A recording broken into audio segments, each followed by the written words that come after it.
Umas 20 pessoas. O primeiro problema que a gente tem é que só tem 2 Arduino, 3 Shield e um eu queimei. E a gente vai passando e experimentando. Aí eu mostro para vocês como é que eu montei o programa e o que o programa propõe. Pode passar. Essa palestra, ou essa oficina, o desenvolvimento desse programa é baseado num trabalho de faculdade do Siqueira. Siqueira, levanta a mão aí. E do Pedro. Eles desenvolveram esse projeto como um trabalho de disciplina de redes, foi isso? De arquitetura de computadores lá na FATEC de São Caetano. E a ideia foi a gente mostrar alguma aplicação em cima do que eles desenvolveram. O objetivo, ou a ideia inicial do trabalho, era montar um dispositivo pequeno que você consegue manter conectado na tua rede em casa. Essa era a ideia inicial deles, para esse dispositivo identificar se mais alguém se conectou na rede, se teve alguma alteração na rede.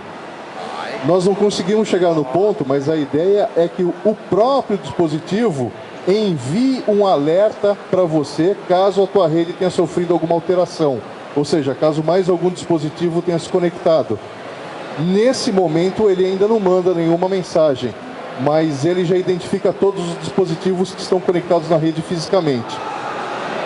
Aqui eu estou rodando o programa só para vocês verem os números. Nós vamos ver como é que esse programa foi montado.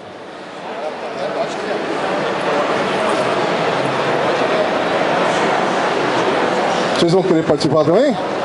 Senta, puxa a cadeira, senta e volta aí. Arduino só tem 2 mesmo.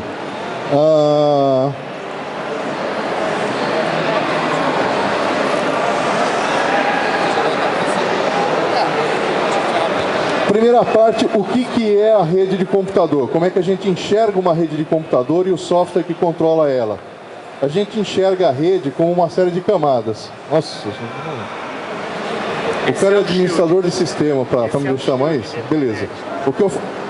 Ele encaixa no se segura. Quando eu falar besteira, você não faz assim não, tá? Mantém a fleuma, né?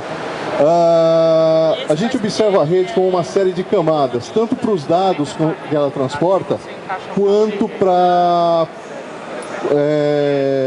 o software que gerencia esses dados.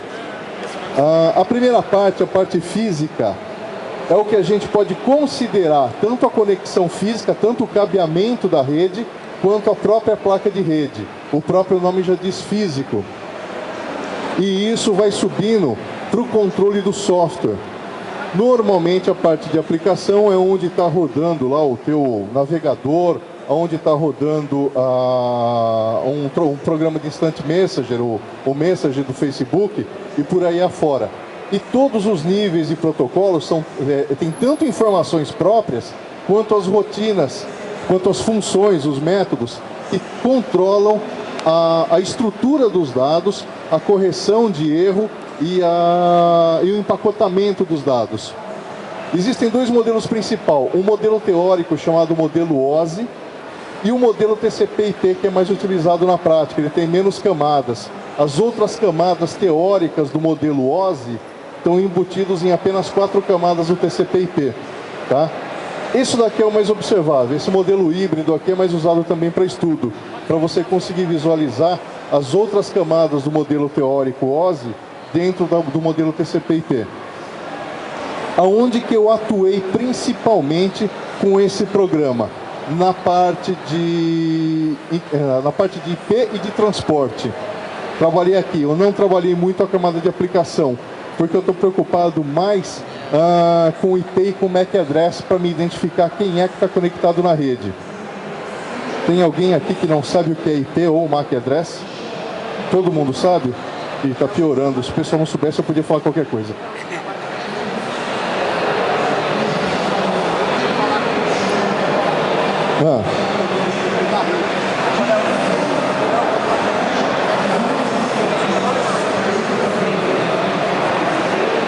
O númerozinho que está escrito atrás. Tecnicamente é isso. Então nós vamos trabalhar principalmente transporte, internet e interface física. que é onde eu quero identificar as máquinas que tem. Posso subir isso para fazer aplicações? Posso, mas eu não estou fazendo com o Arduino nesse programa. Dá para expandir o programa para fazer? Dá. E a ideia é exatamente essa, a gente jogar um programa na internet e ele de forma open source, é open source, né? Agora é, porque eu peguei e mexi no seu programa, então já era. Vamos lá. Rodou para vocês aí duas placas de rede do Arduino, de rede física, cabeada. Essa daqui é a plaquinha mais comum, né? É o primeiro modelo que entrou no mercado e que o chinês copiou. Por consequência, é a mais comum de ser vendida, aquela que o chinês vende, porque custa, no Brasil, eu achei a R$30 aqui em São Paulo, né? Então, sei lá, na China deve estar uns $8 isso aqui. O problema da China é que a gente nunca sabe quando entrega. Essa plaquinha é bem simples, ela já tem toda a biblioteca, vamos falar assim, vamos falar incorretamente, todo driver para você incluir no seu programa. Isso é uma forma incorreta, porque é uma biblioteca, né? Está disponível junto com o ambiente do Arduino Desenvolvimento. Essa outra placa é a versão 2.0, essa aqui é original, feita pela própria Arduino. Isso é um termo incorreto, tá? Não existe placa original, isso aqui é projeto open source. Quem quiser fabrica, né? Mas essa é do fabricante do próprio Arduino. Essa aqui já dá problema para usar porque a biblioteca dela é mais nova. Você não consegue pegar programas antigos e rodar sem nenhuma modificação. Tem que fazer algumas modificações, tá? Então essa aqui eu não consegui colocar ela para usar com esse programa, que precisava mudar meia dúzia de linha, não deu tempo de eu achar. Essa daqui eu estou acreditando que eu consegui queimar ela, porque eu encaixei ela no Arduino e deixei os pinos de alimentação para fora, eu não vi isso. Eu estou achando que ela queimou, ela ficou meio instável. Ela consegue até receber o número IP por DHCP, mas ela não consegue pingar, ela pinga uma ou duas vezes e para. Oscarinho, não atrapalha não, pô. Vamos lá. Vou puxar a cadeira e sentar, fica à vontade. É nóis, é nosso. Deixa eu só mudar o tamanho disso aqui para redimensionar para baixo. Aí.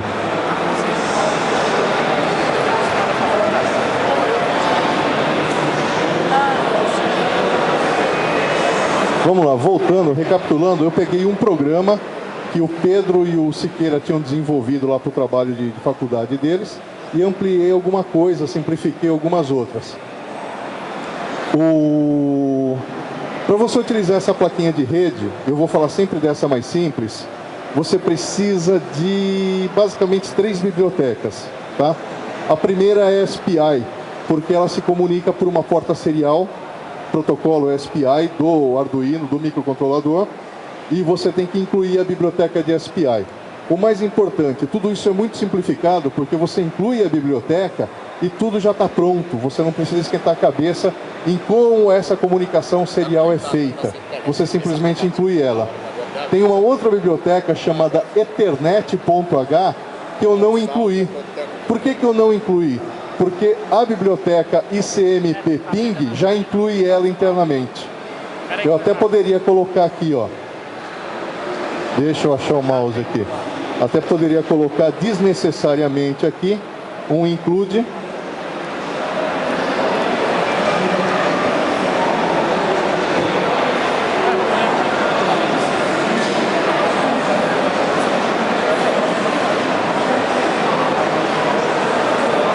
Se você for fazer alguma coisa com a placa de rede que não usa a biblioteca do Ping, você obrigatoriamente vai ter que utilizar, vai ter que incluir manualmente, ou seja, vai ter que escrever aí, fazer o include do Ethernet.h. Eu não tinha colocado, eu tinha deixado fora, porque dentro da biblioteca CMP Ping, repetindo, já é feito o include. Outra característica que o programa deles tinha, vocês estavam definindo um IP. O 92.168.0.40, estavam chutando alguma coisa. Eu tirei o IP porque nós estamos trabalhando com DHCP. Quem aqui não conhece, não sabe o que é DHCP? Tá pior. Pelo menos um não conhece, assim eu vou me dando explicação. DHCP é o seguinte, quando você conecta o seu dispositivo na internet, você pode colocar um número de IP fixo ou você pode dizer para ele, pedir para um servidor o número de IP. Todos os computadores aqui estão ligados com esse servidor. Então, quando você conecta o seu computador, você inicialmente não sabe qual que é seu número IP. Ele pede pela rede o número IP e recebe de um servidor. E eu não tinha como colocar um número fixo, porque eu não sei o número dos IPs que tem disponível aqui nas mesas. Então eu falei assim, eu não vou usar o número de IP fixo e vou deixar ele descobrir. Então o que eu fiz? Eu só defini um número de MAC address. Mais um colega, sabe? Eu falei, tá enrolando mais um grupo aí, ó. E vai ser difícil, porque o grupo conhece, eles acham que eu manjava bastante, vão sofrer na minha mão. Coloquei um número de IP fixo. Voltando. Coloquei um número de MAC address. A plaquinha não tem MAC address, eu tenho que atribuir um MAC address para ela manualmente. E depois eu faço o begin. Deixa eu achar onde que eu fiz o begin aqui.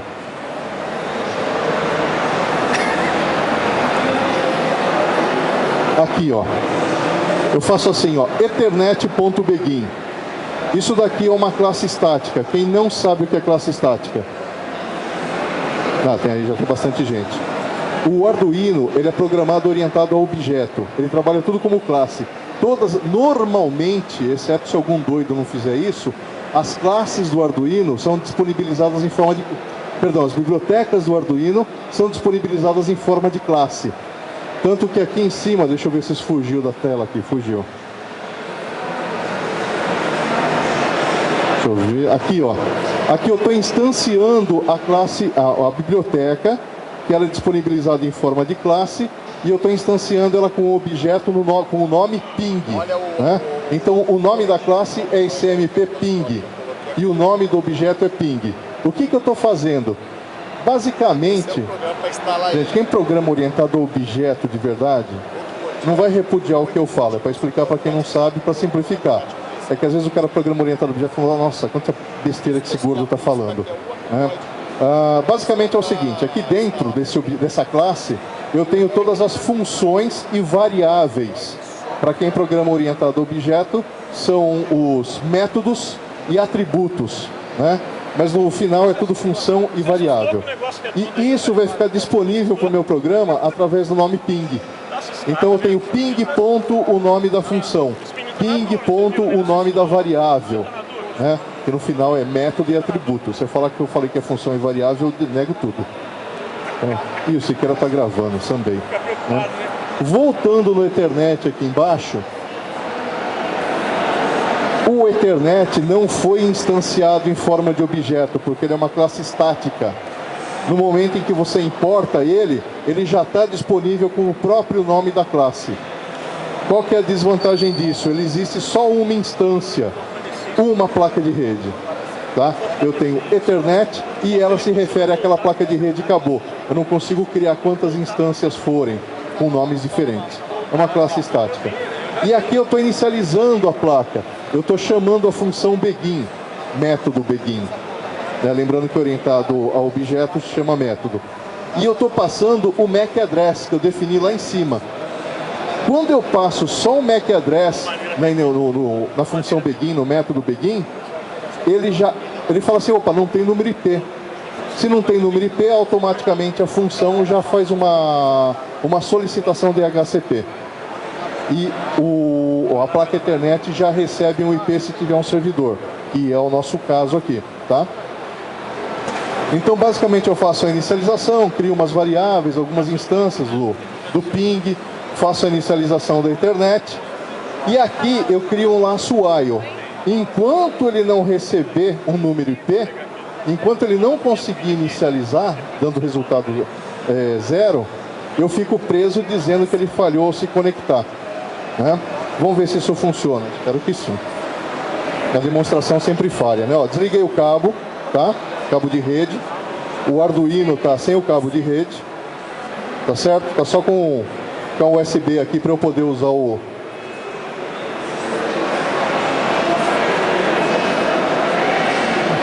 A porta está selecionada, tudo certo. Aí eu venho aqui e peço para ver o monitor serial.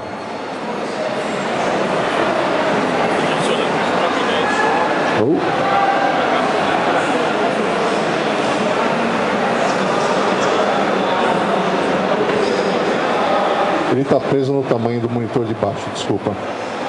Vou resetar o bichinho aqui. Olha lá, comunicação serial iniciada. Eu fiz lá o serial.begin e eu estou obtendo o endereço IP do servidor. Depois de algum tempo, ele vai começar a falar que está dando falha. Por quê? Porque ele está pedindo o número IP e o cabo está desconectado, certo? Foi isso que eu aprendi aqui no programa. E aí ele está preso nesse laço while aqui, ó. Na verdade, ele nem saiu do begin ainda. Quando ele sair do begin, vai dar erro e ele vai começar a mandar para a porta serial aí para aparecer nessa telinha que está dando falha.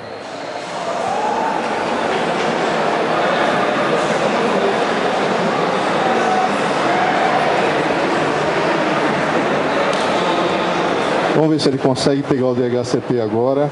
Pegou. Olha lá. Aí ele recebe um número IP. No caso, ele recebeu... Eu vou desligar o Arduino para ele parar de subir a tela. Só um pouquinho. Ele recebeu um número IP do servidor. O número IP foi 189.126.141.227. Tá certo? Ele já fez isso a função. Quem tem a dúvida?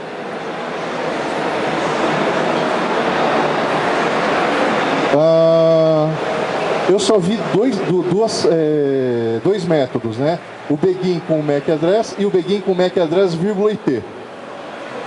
Mas aí você pode olhar a função lá e ver o que tem disponível, ou tem a documentação também no site do Arduino. Quem aqui já conhece Arduino, já brinca, não brinca com Arduino. Quem não conhece Arduino, todo mundo já usou Arduino? Quase todo mundo, né? Pouca gente não usou.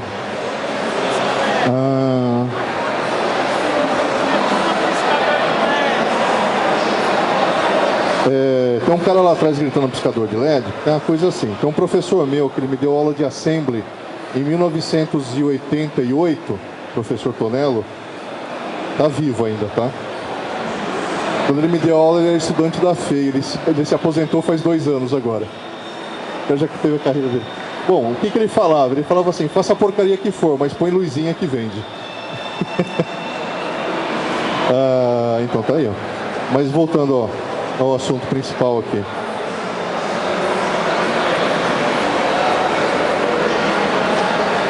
Toda vez que eu desconecto e reconecto o Arduino, a possibilidade do ambiente de desenvolvimento perder a conexão com o Arduino e mudar o número da porta é grande. Normalmente muda. Então, para mim continuar comunicando com o computador, com o Arduino, eu tenho que vir aqui e selecionar a porta serial de novo. Eu estou usando o Linux, dá esse /dev, TTY, alguma coisa. No Windows vai dar com 1, com 2, com 3. Tem que descobrir qual que é o que vai aparecer no computador. Tem alguém que usa o Windows aqui? Deixa eu ver. Agradeço a presença dos usuários de Windows. O Renka concorda comigo. Depois a gente se vê. Voltando lá, cada vez que eu abro a comunicação serial, ele reinicializa o Arduino. Então, de novo, ele vai pedir um número IP. A segunda parte do programa, que essa é uma das principais novidades que eu coloquei no programa deles, é que eu defino qual que é a faixa de IP da rede que o Arduino está conectado. Como é que eu faço isso? Toda vez que você se conecta numa rede IP, você recebe o número IP e mais uma máscara. No mínimo, tem mais informações que ele recebe. A partir do número IP que ele recebeu e da máscara, eu consigo definir qual que é o início da rede e qual que é o final da rede. Os 3 primeiros números ficaram fixos, que é o mais comum, rede de 250 dispositivos. E o último número é o número que varia, que pode ser uma quantidade diferente, mas aqui no caso vai do endereço 2 até o endereço 254, que também é muito comum.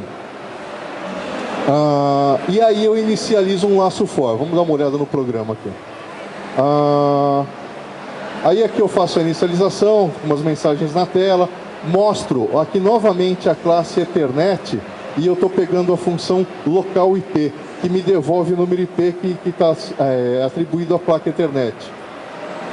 Tudo isso, uma coisa importante de ficar ressaltando, tudo isso é documentado no site do Arduino. Eles têm o arduino.cc Arduino.cc. Você entra lá, você tem um link bem na parte de cima para você pegar o manual de todos os comandos.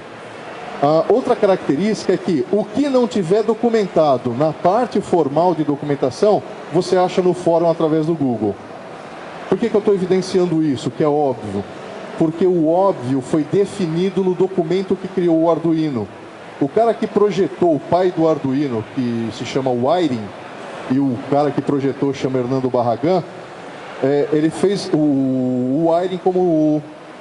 Não é tese de mestrado, Qual que é o nome do documento? Vamos chamar de tese de mestrado, mas é um outro... Dissertação de mestrado.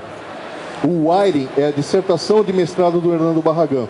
E entre outras especificações, ele determina que o Arduino tem que ter um LED de power, no caso o Wiring, né, que a placa dele se chamava Wiring, que tem que ter a documentação internet, que tem que ter numa wiki, que tem que ter fórum. Por quê? Porque o Arduino é o que ele é como placa de prototipação, lembrando que o Arduino é uma placa de prototipação, porque tem comunidade. O Arduino ele não é mantido, ele não é o que ele é, usado amplamente, porque tem empresa fazendo ele. Porque a gente compra quase que 99% da China, né? Não do fabricante original. Mas porque existe uma comunidade, não só dando suporte, como desenvolvendo conteúdo novo para ele o tempo todo, para cobrir quase que totalmente tudo que você imaginar. Tá? Então é muito interessante saber que é fácil achar informação para desenvolver para Arduino, né? Esse meu programa aqui é 99% copy-paste. Eu vou lá, o cara tem uma solução, eu copio e colo, ajusto o que eu preciso ajustar para atender, mas eu já tenho quase tudo pronto. Não fica reinventando a roda. O simples uso de biblioteca para prototipar é o grande lance do Arduino, para você não ficar reinventando a roda. Dá solução para tudo? Não. Tá?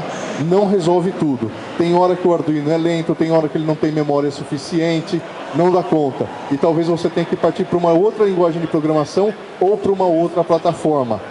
Mas são poucos casos. A maior parte dá para resolver no Arduino, de forma satisfatória. Voltando lá, isso é uma explicação de Arduino. Como nem todo mundo é usuário de Arduino, eu estou evidenciando algumas características que são importantes dele. Eu criei uma função chamada define range, que é exatamente para definir qual que é a faixa de IPs que eu tenho que fazer o scan. Está lá embaixo. Deixa eu dar uma olhadinha aqui. Define range. Aqui, ó. Eu pego o endereço de IP e a máscara. E eles dois também são objetos instanciados. Eu tenho uma classe chamada IPaddress e uma classe chamada IPaddress que vai guardar os 4 bytes. Estamos usando IPv4. Não sei se tem IPv6 para Arduino, esqueci de pesquisar isso. Tá? Mas eu tenho IPv4 e eu pego do Ethernet o endereço local, o IP que ele recebeu, e pego a máscara de subrede, que é o que a gente chama normalmente de máscara, tá? E coloco em 2 variáveis. A partir dessas variáveis, aplicando a operação lógica E, eu consigo saber qual que é o endereço inicial e consigo calcular qual que é o endereço final. Basicamente é uma rotinazinha simples, eu não comentei, mas se você tem alguma noção de rede, tanto para máscara quanto para número IP, você consegue entender rapidamente o que foi feito aqui. Tá. Aqui em cima eu tenho uma outra função só para imprimir o número IP. Por quê? Porque o número IP, como eu disse, ele é um objeto, um IP address. Ele recebe o número IP através de um objeto do tipo IP address e ele pega os 4 números e mostra em sequência, colocando um ponto no meio. Se for o primeiro, entre o primeiro e o segundo e o terceiro e o quarto, ele põe um ponto, só para ficar visível. O mais importante é jogar tudo na tela aqui para a gente poder fazer o teste. O que mais que a gente tem aqui? O programa do Arduino é chamado de Sketch. Basicamente é o programa do Arduino, é o programa que a gente escreve. É uma variação da linguagem C++, é orientada a objeto. Quando você programa em C++, você cria um objeto, esse objeto vai ter um método construtor e o programa vai ter normalmente uma função main. Se você faz em C, vai ter uma função main obrigatoriamente. O Arduino não tem função main. O Arduino ele tem 2 funções principais. A primeira é a setup. Você tem que ter essa função no programa do Arduino, tá? E é com essa assinatura. Ou seja, ela não retorna nada e ela não recebe nada. Essa daqui é a primeira função executada no Arduino. E ela é executada somente quando o Arduino é ligado ou resetado. Tá certo? Você resetou, ligou o Arduino, ele começa o programa e passa por setup. O próprio nome da função já diz. É onde você faz as configurações iniciais do programa. Tanto que é aqui que eu inicializo a comunicação serial entre o Arduino e o computador. Por que eu inicializei uma comunicação serial? Porque, como é um programa de demonstração, eu preciso colocar isso em alguma tela. Eu estou usando o PC como a tela do Arduino, como um terminal. Literalmente um terminal burro, né? Então, o que eu faço? Tudo que eu estou acontecendo no Arduino, eu mando informação para a tela do PC, para eu ver. Se você pegar esse programa e expandir ele, para ele efetivamente fazer alguma coisa prática na sua rede, você não vai ficar mandando coisa para a tela. A ideia é exatamente não ter o computador ligado. Né? É você ter um dispositivo pequeno, de baixo consumo, conectado na rede, fazendo análise para você. Né? Não precisa do computador. Então, novamente, voltando. Inicializo comunicação serial. Inicializo a placa de rede. O que mais aqui? Pego um IP, apresento o IP na tela. Defino qual que são os números iniciais de IP que eu vou escanear, que eu vou fazer o scan. Coloco essa informação na tela, porque é um programa de teste. E coloco a mensagem, setup concluído. Se a gente for lá e olhar o programa, eu vou resetar o Arduino. Vou apertar o botãozinho de reset dele aqui, ó. Em vez de desligar e ligar, eu apertei o botão de reset. Passou pelo setup. Comunicação serial iniciada, obtendo o endereço IP, obteve o endereço IP, definiu a faixa de scan, setup concluído. Depois do setup, a próxima parte do programa que é executada é a função loop. Porque é a segunda função e obrigatória função que tem no Arduino. Setup e loop. Por quê? O Arduino fica preso aqui agora. Ó. Isso é uma característica de microcontrolador. O microcontrolador, ele executa indefinidamente uma função principal, que foi dado o nome de loop dentro da linguagem do Arduino. Uma característica sobre o Arduino. Qual que é o nome da placa? Qual que é o nome da placa? LED. Piscador de LED. Arduino. Qual que é o nome desse programa aqui que eu uso para programar ele? Esse IDE. Arduino. Qual que é o nome da linguagem? Arduino. Na verdade, o Arduino é uma plataforma, é um conjunto de ferramentas, tanto de software, linguagem, quanto a placa. Tá? Voltando, não existe Arduino original. Se você comprar da China, Arduino é Arduino. A única coisa que existe registrado é o nome Arduino. Se você fizer um produto e colocar a palavra Arduino, você vai comprar encrenca com o Máximo Banzi, que é o cara que criou a empresa lá. Que por acaso era o orientador do Hernando Barragan, que pegou o projeto Wiring dele e transformou no produto Arduino. Mas lembrando, a única coisa registrada é o nome. E o nome Arduino significa o quê? Foi o nome de um rei da Itália em 1015. Tem uma rua que chama Arduino em São Paulo. É lá do lado da minha casa, na Vila Luzita, graças a Deus. Não aconselho ninguém morar lá, mas enfim, curiosidade inútil. A função loop, lembrando, setup e loop, duas coisas. São as duas funções obrigatórias. No loop ele está preso. Isso aqui fica sendo executado indefinidamente, como diz o próprio nome. O que eu estou fazendo? Eu estou chamando uma função escanear IPs. Era esse o nome original da função? Tá. Então eu só copiei ela e fiz as alterações. E depois eu faço uma pausa. Para quem está começando, em microcontrolador você não faz pausa, tá? Normalmente microcontrolador controla uma função física, um motor, uma máquina. E se você tiver com o microcontrolador parado e acontecer alguma coisa que ativa um sensor enquanto o peão está sendo espremido, eu venho da área industrial, o microcontrolador está parado aqui no delay, ele não pega o sinal de emergência e continua espremendo o cara. E máquina espreme gente que nem abacate podre. Alguém aqui tem experiência em ambiente industrial? Não? Ambiente industrial, a gente fala assim, eu dei muita aula em ambiente industrial durante muitos anos, a gente fala, eu sempre